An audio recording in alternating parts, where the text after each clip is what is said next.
pesan untuk masyarakat NTT adalah selalu tetap menjunjung tinggi nilai-nilai toleransi, kebudayaan untuk saling menghargai sesama yang berbeda. Kita masyarakat ini, kita bangsa ini biar berbeda suku, agama, etnik, bahasa, daerah, dialek, dan lain sebagainya, tapi kita tetap satu, yaitu Indonesia.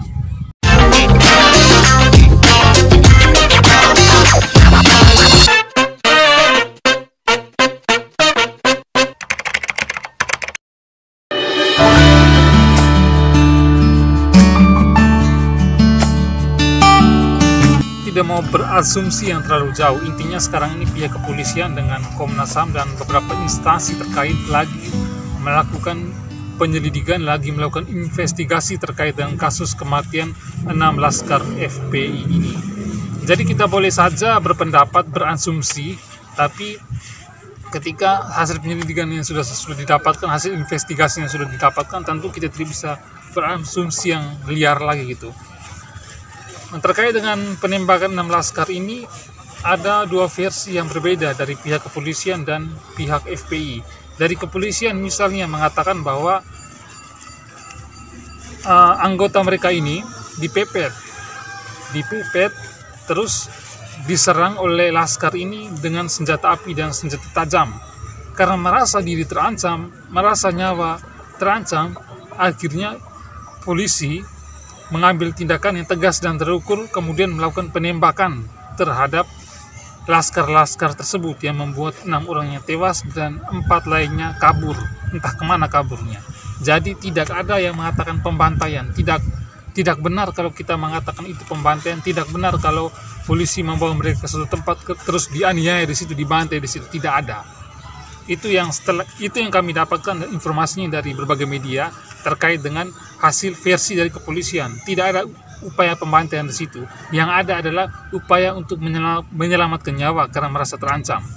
Nah, sementara dari pihak FPI mengatakan bahwa anggota mereka dibantai, terus anggota itu versi dari FPI ini disampaikan oleh Munarman. Jadi Munarman mengatakan bahwa anggota mereka itu tidak dilengkapi dengan senjata, baik senjata api maupun senjata tajam. Bohong besar, fitnah besar kalau anggota kami memiliki senjata.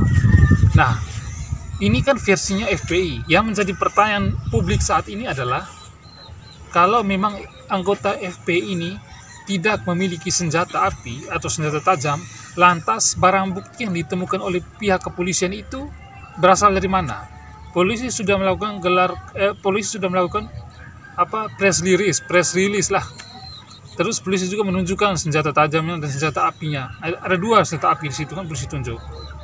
Yang menjadi pertanyaan sekarang, senjata itu dapat dari mana? Diambil dari mana? Kalau bukan diambil dari anggota FBI yang tewas di lokasi tersebut. Kita serahkan saja kasus ini kepada pihak-pihak untuk menginvestigasi saja. Kita boleh berasumsi, tapi kalau kasus ini sudah ditemukan titik terangnya, siapa yang salah, siapa yang benar, nanti akan terbuka dan kita akan tahu secara jelas siapa yang benar dan siapa yang salah di balik kasus kematian laskar FPI ini.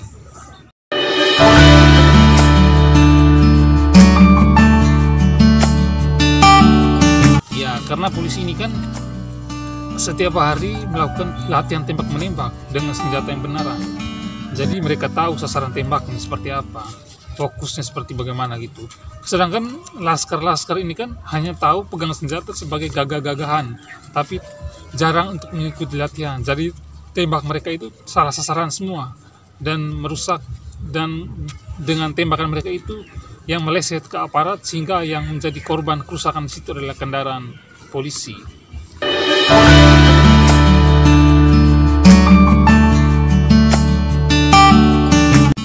Ya, ini sampai ada 2 surat panggilan untuk Rizik Syihab, tapi selalu ada upaya untuk mangkir dari panggilan itu. Menurut salah satu pengacaranya atau kuasa hukum FPI mengatakan bahwa dalam hal ini Rizik Syihab masih dalam proses pemulihan. Tapi yang menjadi pertanyaannya adalah, kenapa Rizik Syihab selama ini kelihatan tampil sehat-sehat saja? Kan terakhir ada tayangan di mana Rizik Syihab memberikan sambutan dalam pemakaman 6 laskar FPI di salah satu tempat pemakaman itu. Saya lupa nama tempat pemakaman itu. dia kelihatannya sehat-sehat saja. Tapi kenapa selalu mengatakan bahwa dalam pemulihan? Kalau memang dia masih dalam keadaan sakit, harus dibuktikan juga atau ditunjukkan juga dengan surat kesehatan gitu.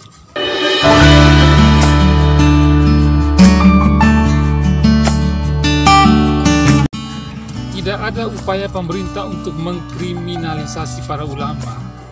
Kita tahu bahwa Indonesia ini negara mayoritas muslim, presiden muslim, terus wakil presiden apalagi. Sebagian besar kepala daerah di Indonesia, baik gubernur, bupati, wali kota, itu kan sebagian besarnya muslim. Ketua DPR, anggota DPR, mayoritasnya muslim.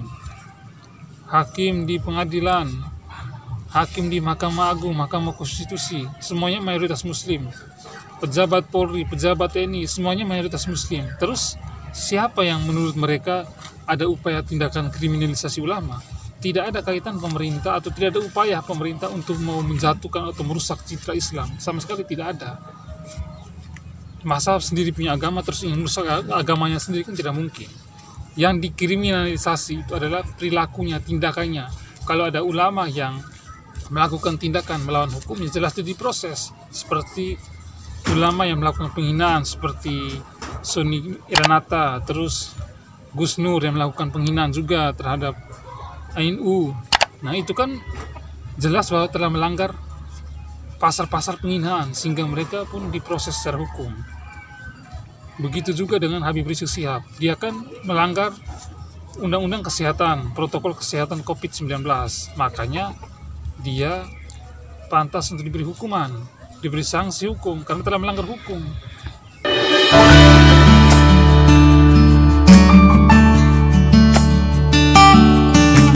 Kenapa saya harus mengangkat atau membuat video tentang hal ini? Dan apa untungnya untuk masyarakat NTT? Saya rasa tidak ada untungnya untuk masyarakat NTT, tapi sebagai anak bangsa, sebagai kaum milenial, generasi muda bangsa, tentu kita sangat prihatin dengan apa yang terjadi di daerah-daerah lain di luar NTT. Jakarta itu kan ibu kota Indonesia, Jakarta itu adalah wajahnya Indonesia. Sekali lagi, Jakarta itu adalah wajahnya Indonesia. Jadi kalau ada kerusuhan yang terjadi di Jakarta, itu imbasnya bisa ke daerah-daerah yang lain. Pesan untuk masyarakat NTT adalah selalu tetap menjunjung tinggi nilai-nilai toleransi, kebudayaan untuk saling menghargai sesama yang berbeda. Kita masyarakat ini, kita bangsa ini biar berbeda suku, agama, etnik, bahasa, daerah, dialek dan lain sebagainya, tapi kita tetap satu, yaitu Indonesia. Perjuangan leluhur kita dulu itu menumpas atau mengusir para penjajah itu karena berkat dari kebersamaan, berkat dari perbedaan, sehingga dari perbedaan itu mereka bersatu kemudian mengusir penjajah. Jadi untuk apa kita harus saling bermusuhan? Kan kita anak bangsa sendiri. Itu pesan saya yang terakhir untuk NTT, tetap kita selalu saling menghargai, saling toleransi, menjaga persatuan dan kesatuan, tetap menjunjung tinggi nilai-nilai Pancasila, Bhinneka Tunggal Ika dan lain sebagainya. Mari kita bersama untuk memperbaiki marwah Indonesia lebih baik lagi ke depannya. Dan semoga saja Indonesia terlepas dari kasus-kasus yang seperti ini. Masyarakat sudah semakin muak dengan kasus-kasus seperti ini. Masyarakat ini ingin supaya bagaimana penanganan COVID ini bisa berjalan dengan baik, bagaimana korupsi ini bisa ditangani dengan baik, mereka yang melakukan tindakan korupsi ini bisa dihukum dan lain sebagainya. Sebenarnya itu yang harus kita perjuangkan, bukan malah kita menyibukkan diri dengan urusan pemecah belah bangsa ini. Kira-kira seperti itu.